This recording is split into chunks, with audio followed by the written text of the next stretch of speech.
Sunday రోజు ఇలా ఫ్రెష్‌గా మనకైతే ఇలా గోంగూర అయితే వచ్చిందనమాట. సో, గోంగూర అయితే తీసుకున్నా. మా దగ్గర అయితే 2 కట్టలు వచ్చేసి రూ. 25 అయితే తీసుకుండు.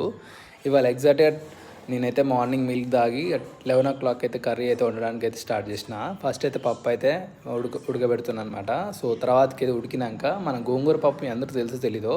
సో, మీలో ఎంతమంది గోంగూర పప్పు తిన్నారో తినలేదో మనకైతే కామెంట్లు అయితే పెట్టండి. సో, ఫస్ట్ అయితే పప్పు ఉడికినాక మనం ఇదైతే గోంగూర కట్ చేసుకున్న గోంగూర అనేది అందులో వేయాలన్నమాట. వేసినాక ఇలా పప్పుతో మొత్తం ఇలా అన్నాక మనం ఫస్ట్ ఇంకో ప్యానెల్లో అయితే ఆయిల్ పోసుకొని ఇలా అయితే పోపు అయితే పట్టుకోవాలన్నమాట. పోపు పట్టుకున్నాక మనం ఉడికిన గోంగూర పప్పు అనేది అందులో వేసుకోవాలి. వేసుకొని కొద్దిసేపు మసలియండి. మసలినాక మనం అయితే దింపితే మామూలు ఉండదు. దాంట్లో అంతేకాకుండా కొంచెం నెయ్యి ఉంటే నెయ్యి కూడా వేసుకోండి. చాలా అంటే చాలా టేస్టీగా ఉంటుంది.